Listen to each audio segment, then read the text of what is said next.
नाज़रीन, हुकूमत ने अगले माली साल का बजट पेश कर दिया है। हुकूमत का दावा है कि अब सस्टेनेबल ग्रोथ की तरफ जा रहे हैं और ये बजट उसी की अक्कासी करता है। इस पर मजीद बात करेंगे। मोहम्मद जुबैर साहब, पाकिस्तान मुस्लिम लीग नून के सीनियर रहनुमा, हमारे साथ मौजूद है। जुबैर साहब, बहुत बहुत शुक्रिया वक्त देने के लिए। हुकूमत ये दावा कर रही है कि कंसोलिडेशन फेज से निकल के हम ग्रोथ की तरफ आ गए हैं, बल्कि अब हमें देखना है सस्टेनेबल ग्रोथ की तरफ, और ये जो बजट है ये उसी की अक्कासी करता है। आप कैसे देखते हैं इस बजट को? एक तो शौकत तरीन साहब की बातें मैं सुन रहा था तो मुझे तो नहीं लग रहा था कि ये पीटीआई का वो जो हम सुनते थे बातें, रिफॉर्म एजेंडा और जिस तरह से पाकिस्तान को चेंज करने का था, उससे बिल्कुल बरक्स था। चाहे वो उन्होंने टैक्स के हवाले से बात की, direct taxes versus indirect taxes के हवाले से बड़ा क्लियर कट कह दिया कि अभी तो ऐसे ही सिलसिला चलेगा। नन फाइलर्स के हवाले से so is not really concern, और वो पीटीआई की फ़िलासफ़ी से बिल्कुल हट के बात कर रहे हैं और रियली उनका पीटीआई से कोई ताल्लुक ही नहीं है। सो ये एक बजट IMF की तरफ से आ रहा है या वर्ल्ड बैंक की तरफ से आ रहा है, सर्टनली ये पीटीआई के उस नैरेटिव की अक्कासी नहीं करता। दूसरी बात यह है कि अगेन लास्ट जिस तरह से पिछले 3 साल थे, बजट में बहुत सीरियस गैप्स हैं, और वो सीरियस गैप्स ज़्यादा हो जाते हैं जब आप देखते हैं कि पिछले 3 साल की परफॉर्मेंस जो एस्टिमेट्स थे और उसके मुकाबले में जो हासिल किए गए नंबर्स, उसमें इतने बड़े बड़े गैप्स थे। अभी मैं जिस तरह अगर आप एक बैलेंस शीट उसकी देखें तो ये कहा गया है कि जी आपका जो फिस्कल डेफिसिट है वो 7.36% होगा। अब उसकी बेसिस क्या है कि ऑलरेडी 6.3%, अगले साल का टारगेट 6.3% है जुबैर साहब जी, सॉरी 6.3% है, 6.3%। तो 6.3% अगर है तो वो किस चीज़ों पर डिपेंड करता है? 5.8 ट्रिलियन रुपीज़ के टैक्स रेवेन्यू पर डिपेंड करता है। 5.8 ट्रिलियन रुपीज़ का टैक्स रेवेन्यू जो है वो कैसे हासिल होगा अगर आप 4.6 ट्रिलियन आज लें और आप ग्रोथ लगाएं और इन्फ्लेशन लगाएं, तो वो तकरीबन 10-12% से ज़्यादा तो ऑटोमेटिकली हमने ये पूछा, उन्होंने कहा 13% की नॉमिनल GDP ग्रोथ के अलावा 260 अरब रुपए एग्जेम्पशंस खत्म करके हासिल करेंगे, 204 बिलियन इन्फोर्समेंट के जरिए करेंगे, जिसमें खासतौर पे पॉइंट ऑफ सेल सिस्टम जो है उसकी तादाद इस साल 11,000 से बढ़ा के 80,000 करने का टारगेट है। हाँ, ये सिर्फ बातें हैं ना। देखें, एक तो शौकत तरीन साहब का मसला ये है कि वो ऐसे समझ रहे हैं कि ये टेन्योर अभी शुरू हो रहा है, हालांकि ये 4था साल है। सो क्रेडिबिलिटी जो है वो एस्टैब्लिश होती है जो आपकी पिछले परफॉर्मेंस रहे। बट मैं कहता हूँ कि चलें आप बड़े अच्छा परफॉर्म कर लेंगे, क्योंकि हमने नंबर्स देखे ना, 2019 में 5.6 ट्रिलियन का टारगेट दिया गया था, 5.6 ट्रिलियन का। सो अगर आप, मैं कंजर्वेटिवली कहता हूँ कि 200 बिलियन से 300 बिलियन आप मिस करेंगे रेवेन्यू टारगेट। 500 बिलियन आपने कहा है प्रोविंशियल सरप्लसेस, कहाँ से प्रोविंशियल सरप्लसेस 500 बिलियन आएगी? वो आपकी नहीं आएगी। तो फिस्कल डेफिसिट और 260 बिलियन या 270 बिलियन रखा है प्राइवेटाइजेशन प्रोसीड्स। पिछले 3 साल में भी प्राइवेटाइजेशन प्रोसीड्स रखे थे, वो ज़ीरो आया था। तो इसका मतलब ये है कि अगर ये ऐड करेंगे आप तो ये 9% से बढ़ जाएगा फिस्कल डेफिसिट। तो आप समझते हैं कि टैक्स टारगेट भी मिस होगा और प्राइवेटाइजेशन का अमाउंट भी नहीं आएगा। लेकिन मुझे ये बताइएगा, आप कह रहे हैं कि ऐसा लगता है कि सरप्लसेस भी नहीं आएंगे, वो भी नहीं आएंगे आपके मुताबिक। लेकिन आप जब ये कहते हैं IMF का बजट है, इस वक्त तो हुकूमत चैलेंज कर रही है, वो कह रहे हैं कि जो पहले नेगोशिएट किया था वो ठीक नहीं था, अब हम रीनेगोशिएट करना चाह रहे हैं, और IMF से बात भी यही हुई है कि हम बजट पेश कर देते हैं और नेगोशिएशंस जारी रहेंगे, और ये कह रहे हैं कि कुछ भी हो जाए IMF प्लान से नहीं निकलेंगे हम। नहीं, IMF प्लान से निकलेंगे या नहीं निकलेंगे मुझे तो नहीं पता। शौकत तरीन साहब का, एक तो मुझे शौकत तरीन का ये नहीं पता कि वो इस हुकूमत के पिछले 3 साल को ओन करते हैं या नहीं करते। अभी आपने कहा कि वो कह रहे हैं कि जी IMF का जो नेगोशिएशंस थी वो सही नहीं की थी। भाई वो किसने की थी? वो आप ही की हुकूमत ने की थी। ये और बात है कि आप खुद शाहज़ेब खानज़ादा के प्रोग्राम में ये कह चुके हैं कि मईशत तबाह बर्बाद कर दी है। सो अगर हम वो शाहज़ेब खानज़ादा का interview after he was offered, after he had accepted to become the finance minister, या हम उन बातों को एक्सेप्ट करें या आज की स्पीच या पिछले चंद दिनों से जो वो फिलहाल तो हम मूविंग फॉरवर्ड जो हालात है उस पर बात करते हैं। देखिए, इस बात पे तो आपसे भी जब बात होती थी आप कहते थे कि देखें खसारे बढ़ रहे हैं लेकिन हम ग्रोथ की तरफ जा रहे हैं। आपका तो एतराज़ ये होता था कि हुकूमत खसारों को कंट्रोल करने में लग गई है और उसकी वजह से ग्रोथ कॉम्प्रोमाइज कर रही है। तो अब अगर हुकूमत का एक विजन चेंज हुआ है, वो कह रहे हैं कि हमें की थी ना, हाँ, तो अब तो हुकूमत कह रही है ना कि कम से कम हम ग्रोथ की तरफ देख रहे हैं। इस साल 4.8% और अगले साल 5.5-6% की तरफ हम देख रहे हैं। तो कम से कम वो जो एम्प्लॉयमेंट जनरेशन वाला इशू था वो तो हल होगा ना जब ग्रोथ की तरफ जाएंगे।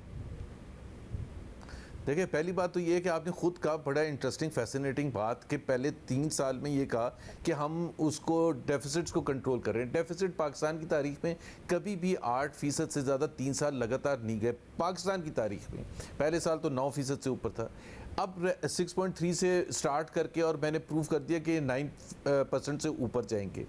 अब आप ये कह रहे हैं कि जी ग्रोथ की तरफ जाएंगे और शायद कॉम्प्रोमाइज़ करेंगे उसकी वजह से फिस्कल डेफिसिट को, हालांकि उसको करने की ज़रूरत नहीं है क्योंकि आपका टैक्स रेवेन्यू इतना ख़राब बेस था। आपको 3.842 पर मिला था टैक्स रेवेन्यू जहां हम छोड़ के गए थे। अगर आप नॉर्मल ग्रोथ रखते और ख़ास तौर पर with high inflation, double digit inflation रखते, तो आपका इस वक्त 6.5 ट्रिलियन तक तो वैसे ही पहुंच चुका होता। बहरहाल अगर हम यहाँ भी करें तो 4.8% ग्रोथ रेट जो इस वक्त ये बता रहे हैं with a physical deficit of 9%, that's not a very attractive argument कि जी इतना हाई फिजिकल डेफिसिट लेके। दूसरी चीज़ ये है कि आपने PSDP की भी उनसे बात की थी।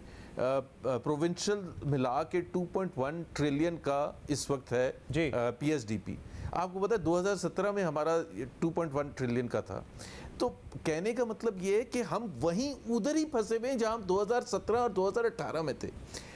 अगर तो 4.8% ग्रोथ रेट होता कि आप स्टार्ट करते पहले आपने, और खुद ये बाय द वे शौकत तरीन साहब एक कह चुके हैं कि वी शेप्ड रिकवरी। अब वी शेप्ड रिकवरी में हमारा और शौकत तरीन का सिर्फ एक डिफरेंस ऑफ ओपिनियन है। वी पर तो हम मानते हैं नीचे वाला आके रॉक बॉटम हिट किया जिसकी कोई ज़रूरत नहीं थी।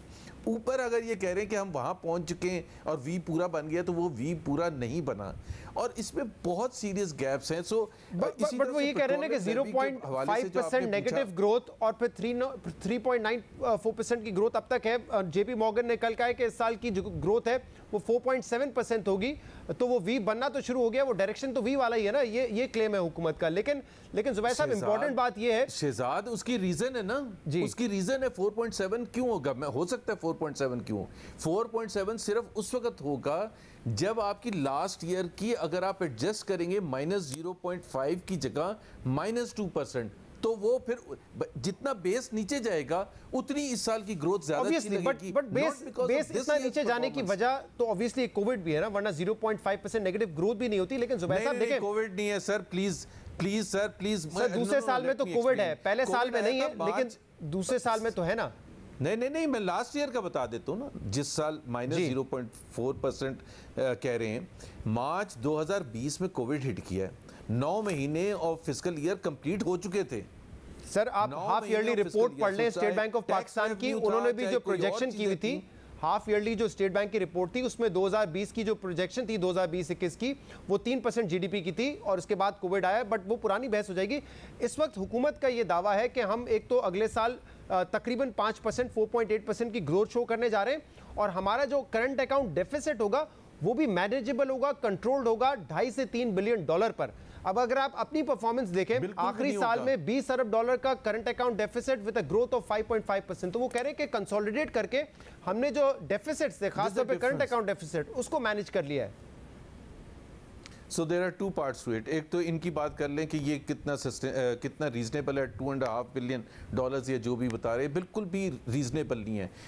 ये जो सारी इनकी स्टोरी थी, नैरेटिव थी पहले 3 साल में कि जी हमने ट्रेड डेफिसिट और करंट अकाउंट डेफिसिट को कंट्रोल करने के लिए ज़बरदस्त इकदाम लिए, वो कोई ज़बरदस्त इकदाम नहीं थे। इकॉनमी बिठा के तो आप कोई चीज़ कंट्रोल नहीं करते। अब थोड़ी सी इकॉनमी चली है तो हर महीने इंपोर्ट का बिल आ रहा है $5 बिलियन या उससे ज़्यादा, विच मीन्स ऑलरेडी इस साल वो क्लोज करेंगे अराउंड $54-55 बिलियन।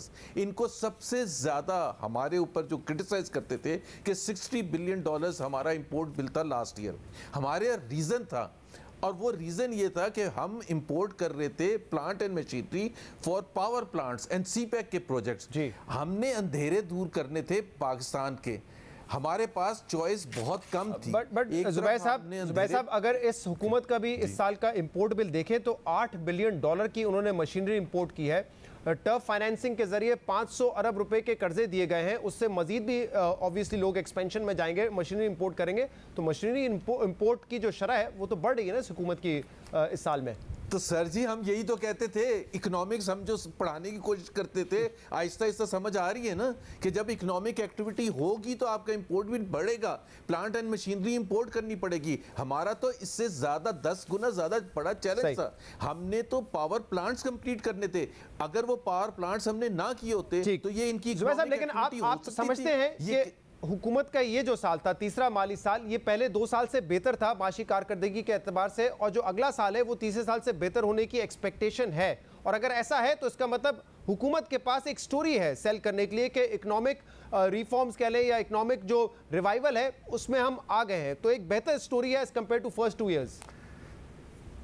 पहली बात तो यह है कि again in the words of Shaukat Tarin, जो हमारे अपने अल्फाज थे कि फर्स्ट ईयर आपने तबाह की मईशत को पहले 2 साल by taking drastic actions, interest rates को डबल करके, डिवैल्यूएशन मैसिव करके, अनप्रेसिडेंटेड हाइक किया गैस और इलेक्ट्रिसिटी टैरिफ्स में, और टैक्सेस ज़बरदस्त लगा के। ये शौकत तरीन साहब की भी स्टोरी है और यही हमारी स्टोरी थी। तो पट्टा बिठाया था आपने खुद, हमारी वजह से नहीं, आपने खुद अपने फैसलों से, पीटीआई के फैसलों से इकोनॉमी तबाह बर्बाद हुई थी। अब आप मेजर कर रहे हैं और कंपेयर कर रहे हैं उस तबाहकुन इकोनॉमी को अपने ही तबाहकुन इकोनॉमी को इस साल से, तो जाहिर सी बात है आपने जब ये कहा, मिसाल के तौर पर आप करंट अकाउंट डेफिसिट का कंप्लीट नहीं हुआ था, करंट अकाउंट डेफिसिट इंप्रूव करने का जो सबसे अच्छा तरीका होता है वो एक्सपोर्ट्स बढ़ाना होता है। 24.8 बिलियन डॉलर्स पर हम छोड़ के गए थे चौथे लेकिन साल आपने भी वहीं पे छोड़ी ना जहां से पीपल्स पार्टी आपको दे के गई थी। 5 साल में तो $1 भी नहीं बढ़ा ना एक्सपोर्ट्स में। तो उसके बदले में हमें कितने ताने मिले थे कि जी आपने एक्सपोर्ट्स नहीं, हालांकि अगर वो ट्रेंड जो लास्ट ईयर हमने शुरू किया था फिस्कल ईयर में, लास्ट फिस्कल ईयर में 13% एक्सपोर्ट्स बढ़ी थी, अगर आप वही ट्रेंड रखते बहुत बहुत शुक्रिया, तो आज बहुत बहुत शुक्रिया। जुबैर साहब हमारे साथ मौजूद थे और ऑपोजिशन इस बजट के हवाले से एहतजाज कर रही थी आज पूरा दिन, और अभी भी आपने जुबैर साहब की गुफ्तगू सुनी। वो समझते हैं कि कोई खास परफॉर्मेंस नहीं है, पिछले अपने जो पहले 2 साल हैं उससे हुकूमत इन आदाद शुमार को कंपेयर करके बता रही है कि हमारी कारकर्दगी कितनी ज़्यादा बेहतर होगी।